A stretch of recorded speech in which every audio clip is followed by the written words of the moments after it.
Wow. Thank you. So I believe the record is on. So let me repeat what I just said from the beginning. Okay, sorry about that. So now we move on to calculate the shear, to construct the influence line of the VB on the right. Notice that I have the right side of the shear because at B we have the support B, and wherever we have the support, you know that we're going to have the reaction there. So let us come here and look at this beam. Okay, if I have the overhanging beam like this, you know, and then I apply the load, say let's here, it doesn't matter how much it is. Okay, and the shear force diagram corresponding to this will be this one.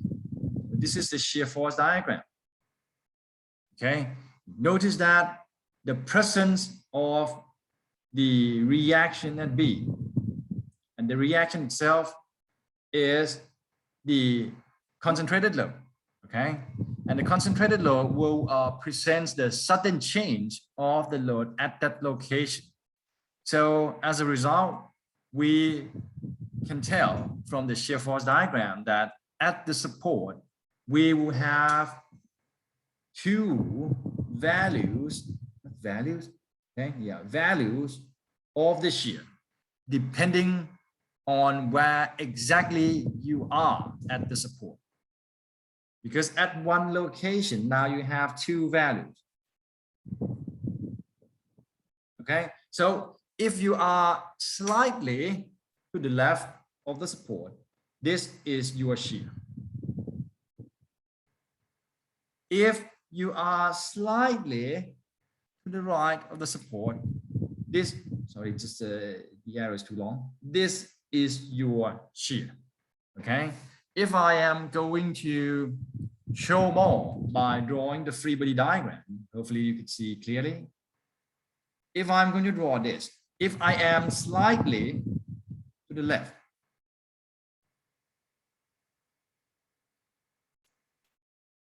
my free body diagram will exclude the force from the support, right? Because if I'm slightly to the left, it means that I haven't reached the support just yet. So my internal shear will be this one.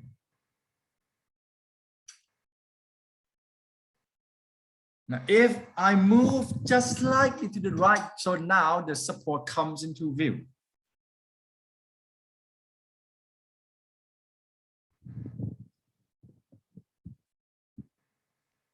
My free body diagram will become this.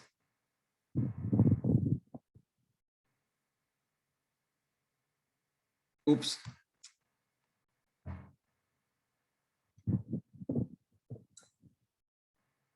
And slightly to the right. So perhaps to balance sigma Fy, your shear force may now be the downward direction. Okay, just 1 nanometer to the left or to the right. If you are slightly to the left, you do not include the effect of the support. But when you are slightly to the right, now you have to consider the reaction from the support here. Okay, so that's a difference. So when we talk about the influence line, if there is a support in our consideration, we have to be specific on which side of the support we are. Okay, so that is the point. So let's move here back to see this a little bit. Okay, now you will say, okay, I want to plot the influence line of the shear just slightly to the right of support B. It means that when I allow the shear to move freely without restraint, I will have to unlock this slightly to the right of support B. So it would be the roller just slightly to the right.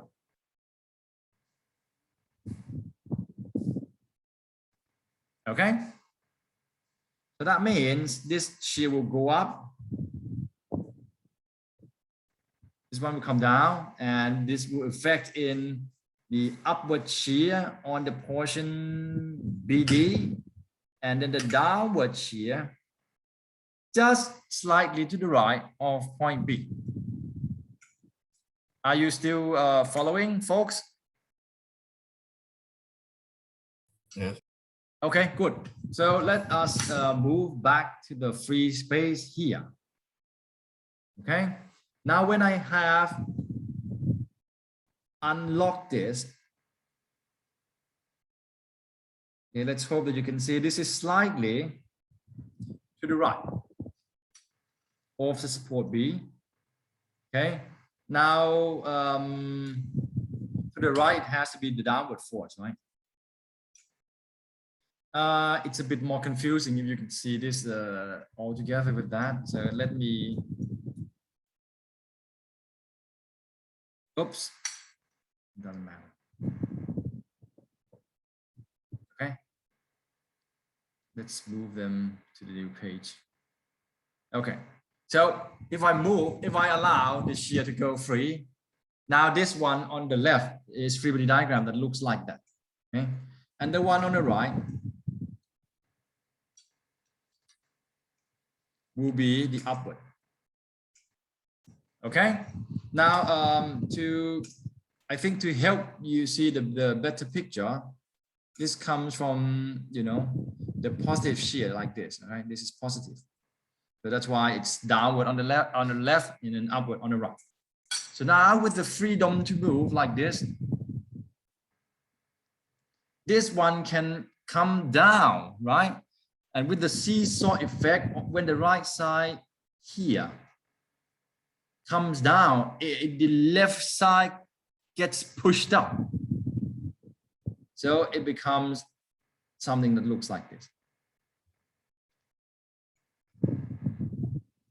And for the right side, it's very simple because you have the roller on the right, so it is free to go up.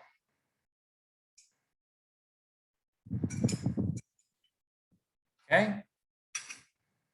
So therefore, now the shape of the influence line will look like this.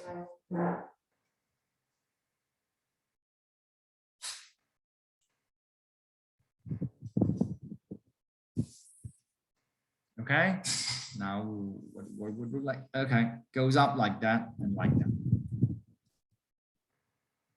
Where is the support? Okay, right about this line.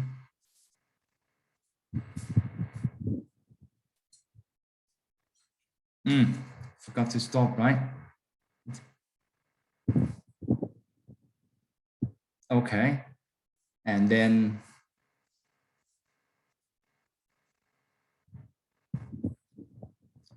good. Okay, so that becomes the influence line of the shear on the right side of support B. Okay, now it's gonna be slightly more difficult to imagine what's going on here, but let's us try. Okay, so when you come back here and look at the B itself,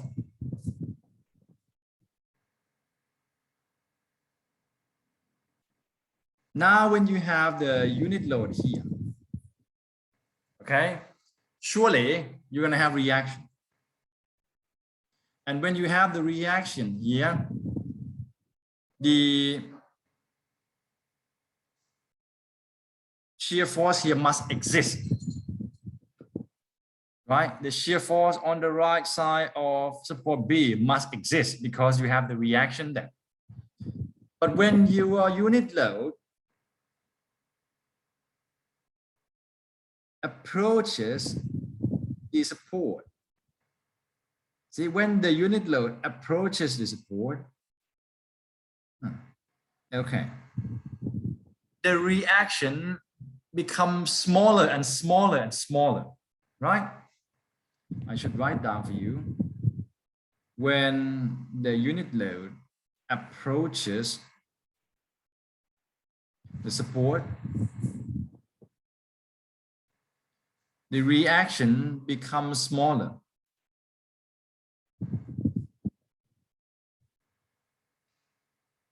And so, so is the shear on the right.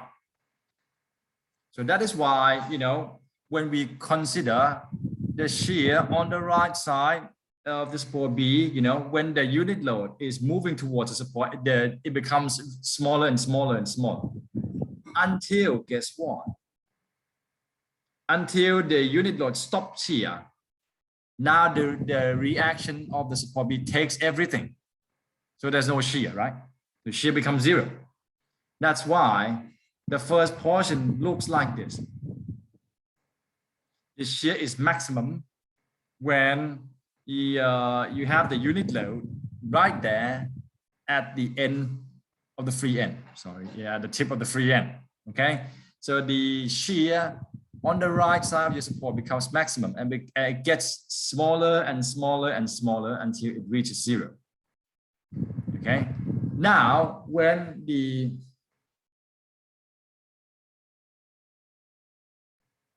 unit load gets into the support, gets in between the supports now.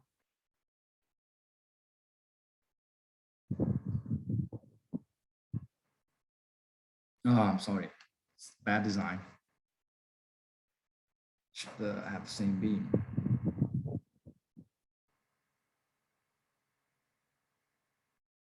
When the unit load is somewhere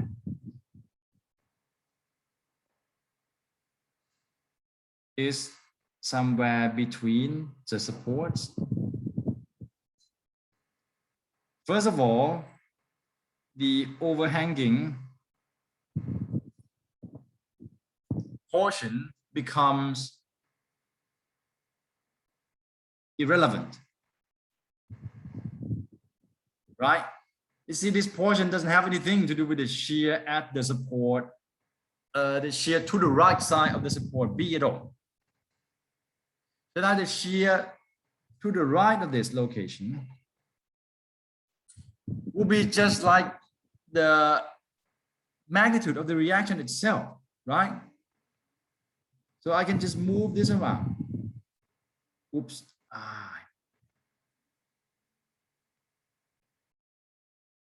Sorry.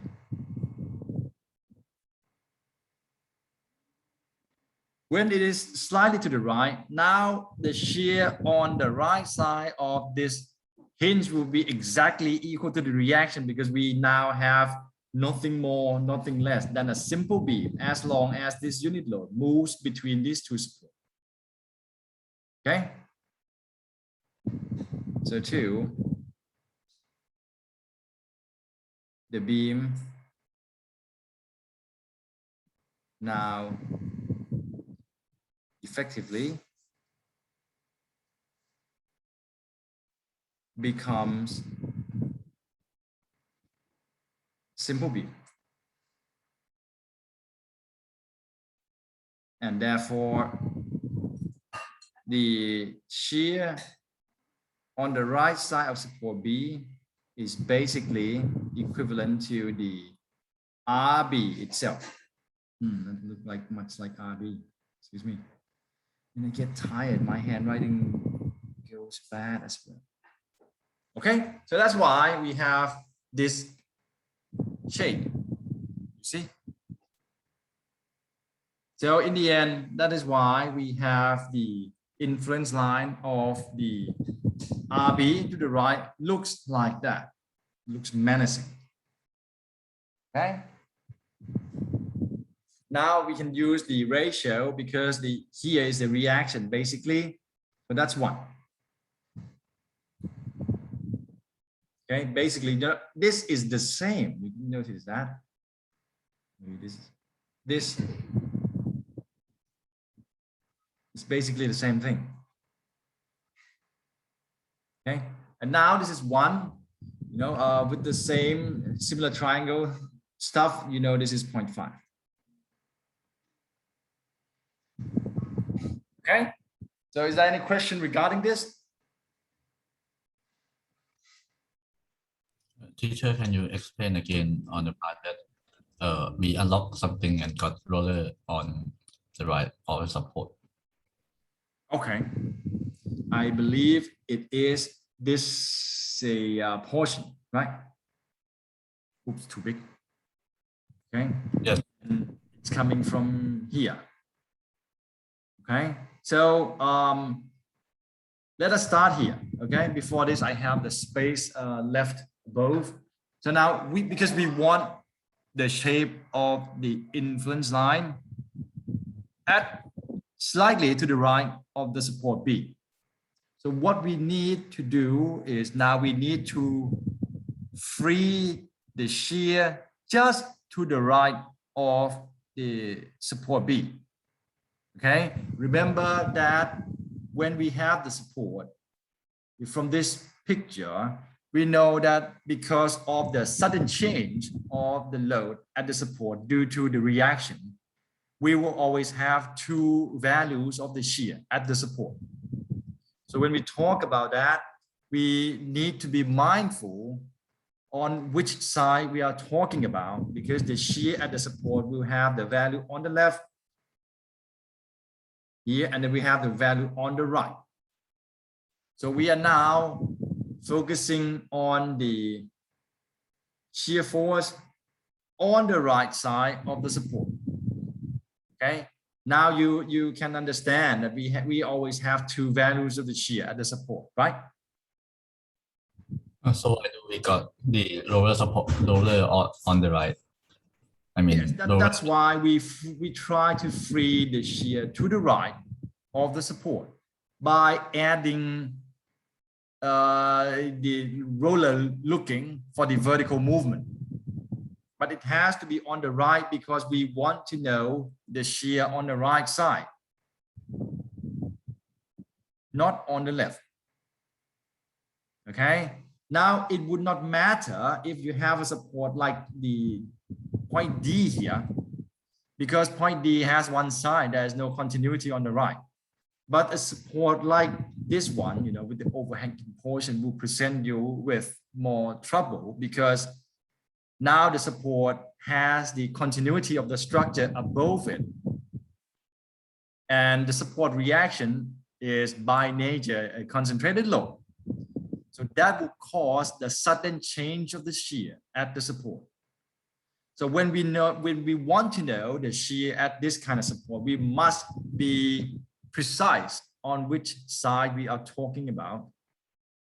And in this case, we want to have the shear on the right. So therefore, we need to allow the shear just to the right side of support B to go free by adding the roller, like you say. So as a result, we now have the freedom. Let me draw this again for better understanding. Now the support is here. Oops, whatever that is.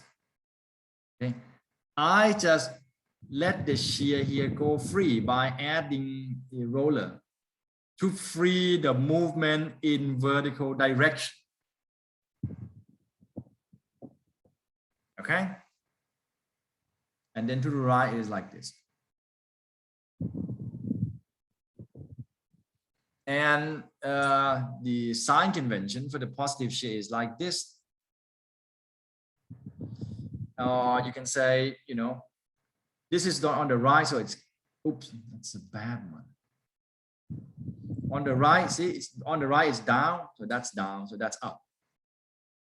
So when you have the freedom just to the right of the support, the right portion will go down and create the seesaw effect that pushes the left up. And then this portion is just simple one. Okay. Okay, thank you. Okay, cheers. Thanks for your question. So if you want to know the shear to the left of support B, you would have to do this, but slightly to the left. Correct?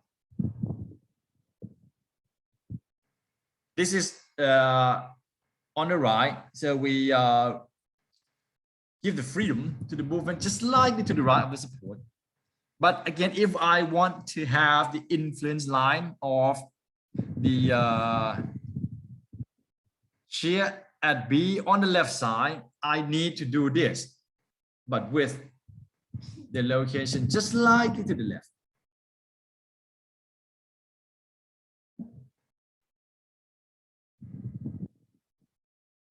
All right. Is there any more question? Would you like me to go over this again? I don't mind, you know.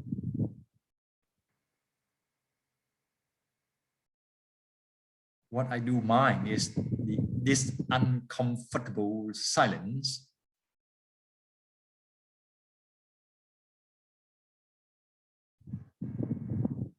Okay, crystal clear then. So now we're done with this. Now it's MA, we done that. So we have MB, right? Let's do MB next. Now, just like what your friend has asked in the previous session, now we focus on B.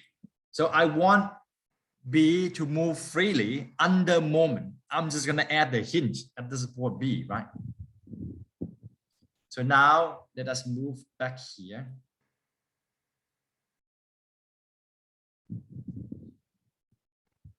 We have to have the beam with the dimension because, you know, let's come back here.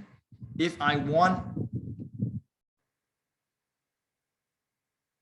to have the shape of the influence line of the moment at B, I must allow B to rotate freely by adding a hinge here. Remember, we're not removing the support. We just add the hinge so that MB can move freely. So what's happening here, ladies and gentlemen? When B is free to move, okay, let's come here.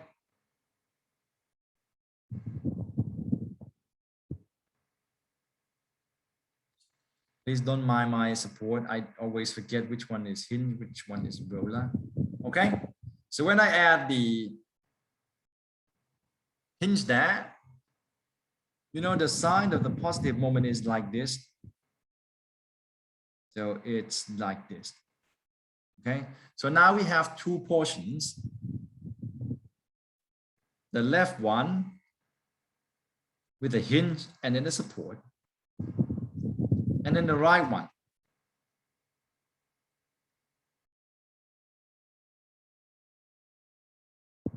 Because they are instantly the same location. Okay, so when you move this, look at that. Now we have a perfect door with a hinge, right? So this one will just come down like this.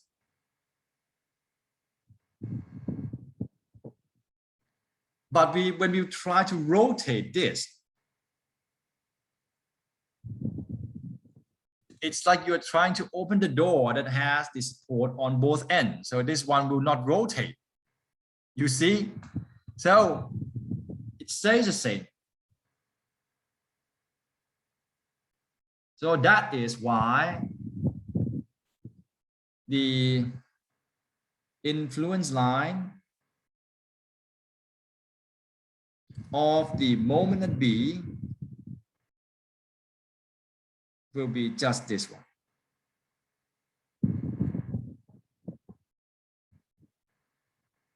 Okay. Or incidentally, you can just look at the structure. Okay, and try to understand it. All right. Okay. So the first one. That's not a straight line. Okay. When your unit load is here,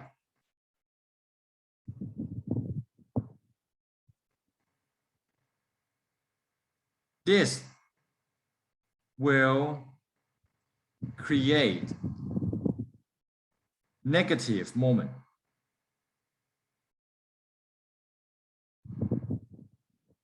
at left support, right? Because naturally this is the overhanging beam with the load here. So as long as this unit load moves around here, you will always have the negative moment at this location, right? This support will have negative moment as long as the unit load is outside like that. But as soon as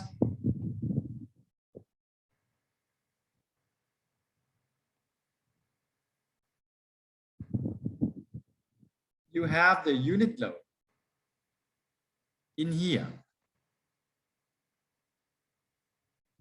when you have the unit load in here, when the unit load is between the supports, again, the overhanging becomes irrelevant. And now we have the simple beam. So as long as you have the unit load here, it's a simple beam, right? So I might as well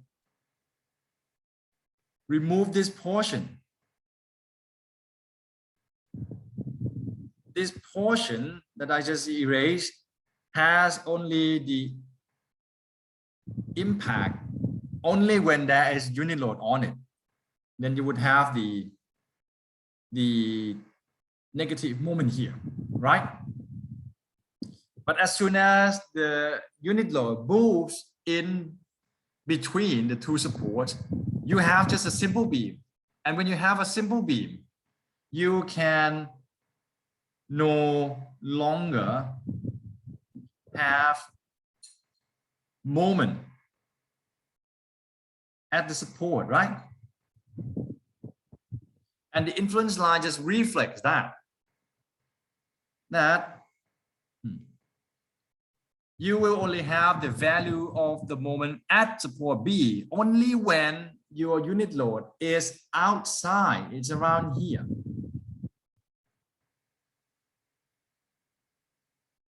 When the unit load is inside, you now basically have a simple beam, and therefore the influence line here must be 0. Okay? So now the moment here can be calculated very easily, just equal to the unit load multiplied by the moment arm, right? Moment at B when the unit load is right here will be unit load multiplied by the length, which is 2 meters.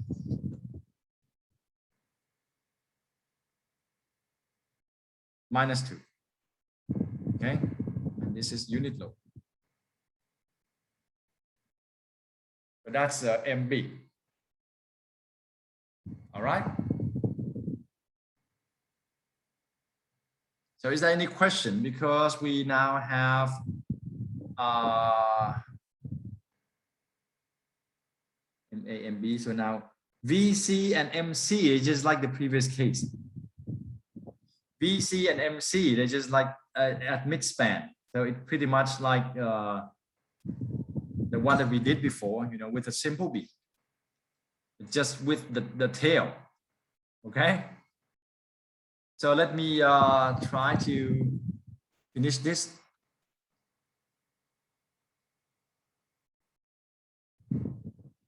So before that, we have something that looks like this, right? Midspan, maybe around here.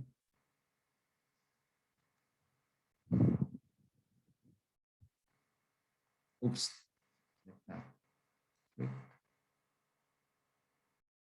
Okay, and then just come down. the same amount. And in the previous case, it's a simple beam. So we stop this line at the support, right? But because we have the overhanging portion, so this line stretch, oops, like this. Okay, and it ends like that. Okay, so it is like this is the extension. Oops.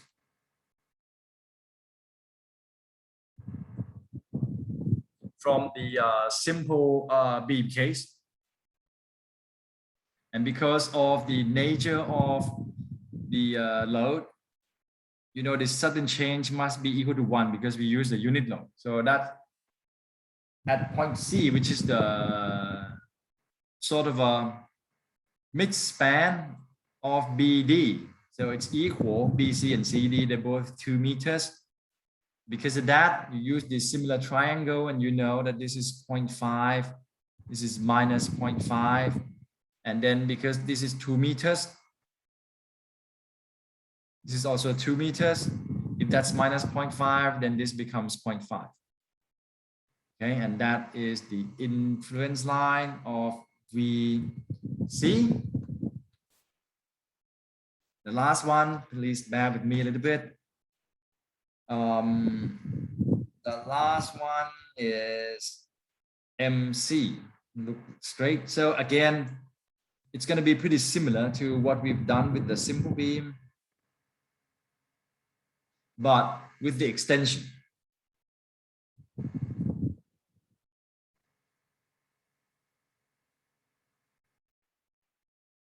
Like that. Okay. That's the influence line of MC. And it's interesting because of this portion. This extension shows that MC can be negative when the unit load is outside.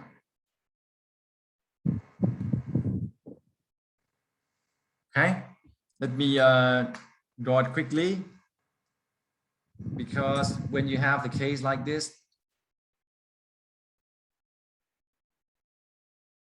okay, what would be your bending moment diagram? Your bending moment diagram would be like this, right? And now we are drawing the influence line of MC. This is where C is.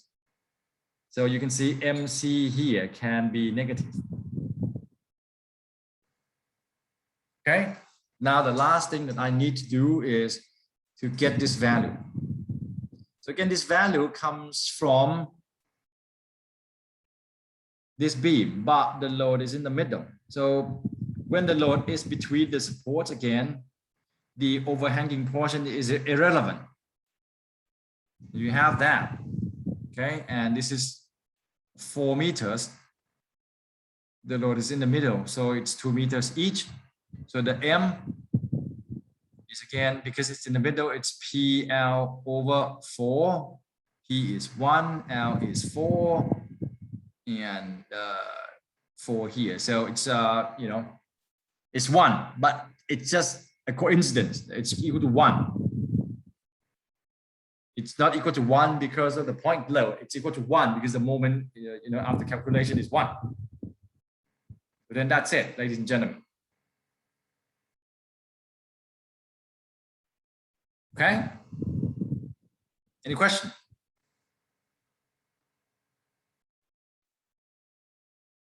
Sometimes your the explanation to your equation is worth being recorded most of the time, yes, but because when I ask you if you have any questions, you guys remain silent for quite some time. So I think I feel obliged to stop the record, you know. And I'm gonna stop the record now.